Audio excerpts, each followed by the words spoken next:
दोस्तों, अंतरिक्ष यात्री उन्हें कहते हैं जो हमारी पृथ्वी की सतह से मध्य मंडल को पार कर उसकी सीमा से ऊपर जाते हैं। सामान्यतः 80 किलोमीटर के ऊपर के आसमान को अंतरिक्ष कहा जाता है, मगर वहाँ पर जीरो ग्रेविटी नहीं होती है। ये वो सतह होती हैं जहाँ पर कई छोटे मोटे उल्कापिंड वायु के घर्षण के कारण जलकर राख हो जाते हैं। दोस्तों, अंतरिक्ष में जाने वाला सबसे पहला मानव यूरी गागरिन था, जिसने महज 27 वर्ष की उम्र में 12 अप्रैल 1961 को अंतरिक्ष में जाने वाले पहले इंसान के नाम से अपना रिकॉर्ड दर्ज करा लिया था। दोस्तों, ये एक दिलचस्प बात होगी कि इंसानों से पहले हमारी ही धरती का प्राणी अंतरिक्ष में जा चुका है। ये एक रूस का आवारा कुत्ता था जिसे लाइका के नाम से जाना जाता है। दोस्तों, आपने लाइका के बारे में बहुत सुना होगा क्योंकि उसका नाम पहली बार अंतरिक्ष में जाने वाले जानवरों में तो है ही, मगर वह हमारी धरती का एकमात्र ऐसा इकलौता प्राणी था जिसने मध्य मंडल को पार कर अंतरिक्ष में जाने का एक अटूट रिकॉर्ड बनाया। और शायद कुत्तों की प्रजाति के लिए ये एक बहुत महान बात होगी। हालांकि दोस्तों, लाइका ने उस अंतरिक्ष की यात्रा में अपने प्राण त्याग दिए थे, मगर दोस्तों उसके बाद भी कई सारे अमुक जानवरों को अंतरिक्ष में भेजा गया। उनमें कईयों की यात्रा सफल रही तो किसी की वो अंतिम यात्रा हो गई।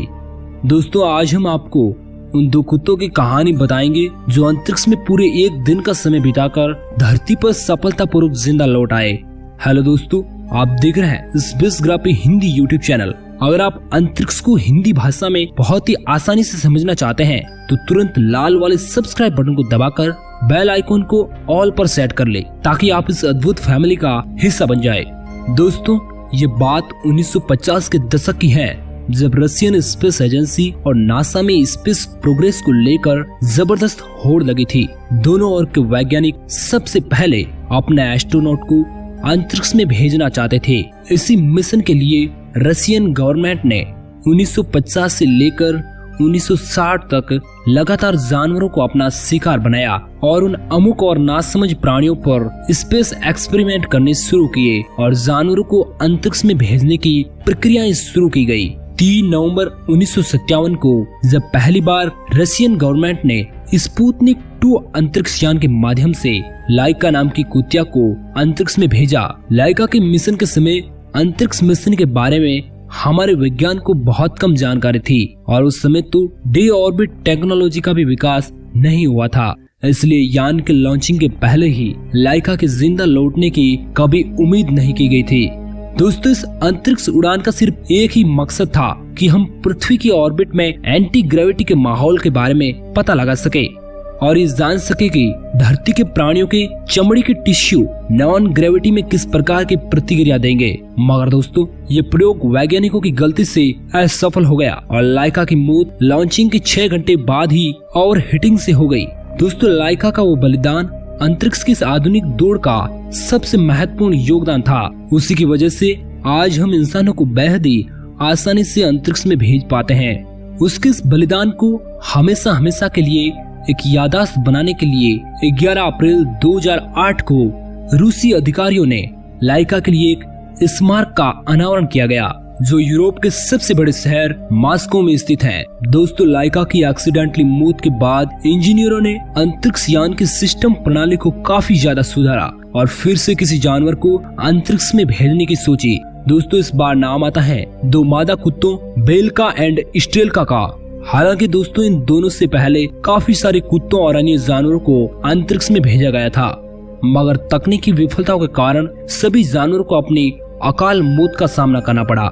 19 अगस्त 1960 की सुबह को इन दोनों अंतरिक्ष यात्रियों को रूस के अंतरिक्ष यान स्पुतनिक 5 में बिठाकर पृथ्वी के ऑर्बिट में जाने के लिए लॉन्च किया गया।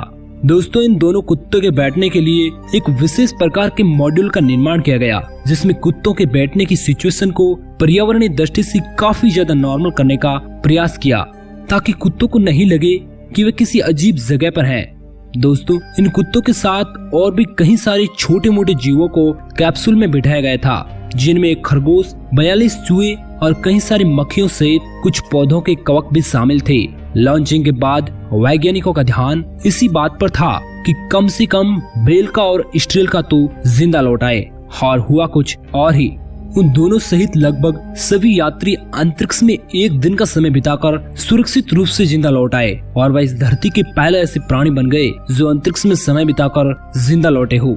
इस मिशन की कामयाबी वैज्ञानिकों के लिए एक उत्कृष्ट भविष्य की ओर संकेत कर रही थी और जिसका उदाहरण हम यूरी गागरिन और नील आर्मस्ट्रॉन्ग जैसे इंसानों से समझ सकते हैं, क्योंकि इन सारे नासमझ और भोले प्राणियों के बलिदान के बाद ही हम इंसानों को अंतरिक्ष तक पहुंचाने में सफल हो पाए हैं। यहाँ पर ये बात ध्यान देने योग्य है कि 1950 से लेकर 1960 के बीच सोवियत संघ ने लगभग 57 कुत्तों को अंतरिक्ष में भेजा। आखिर सभी कुत्ते ही क्यों? वो भी उनमें सभी मादा कुत्ते थे। आखिर ऐसा क्यों? सभी मादा कुत्तों को ही क्यों चुना गया? दोस्तों, अंतरिक्ष में जाने वाले सभी कुत्ते ऐसे कुत्ते थे जिन्हें या तो किसी आवारा बस्ती से उठाया गया या किसी गंदगी भरी नलियों से या किसी गंदगी भरी गलियों से, क्योंकि ऐसे कुत्ते अन्य कुत्तों की तुलना में अंतरिक्ष उड़ान के कठोर और चरम तनाव को सहन करने में सक्षम थे। साथ ही साथ वे लंबे समय तक एक ही जगह पर बैठे रहने के लायक होते हैं, क्योंकि कुत्तों में निष्क्रियता का प्रभाव सर्वाधिक पाया जाता है। कुत्तों के पहनने के लिए जो अंतरिक्ष सूट बनाया गया था वह मादा कुत्तों के मूत्र अंगों के अनुसार डिजाइन किया गया था और ऐसा करना इंजीनियरों के लिए सरल था, इसलिए उनमें सभी मादा कुत्ते ही अंतरिक्ष यात्री बने। दोस्तों, बेल्का और स्ट्रेलका की जीवनी पर 2010 में एक फिल्म भी बनाई गई थी जो ये बताती है कि वास्तव में इन सभी प्राणियों का बलिदान हमारे लिए कितना महत्वपूर्ण है। तो दोस्तों, ये कहानी थी दो महान कुत्तों बेल्का और स्ट्रेलका के। आपको इन दोनों की कहानी और लाइका की कहानी में कौन सी कहानी दिलचस्प और दर्द भरी लगी, हमें कमेंट करके जरूर बताएगा। वीडियो को पूरा देखने के लिए आपका बहुत बहुत धन्यवाद।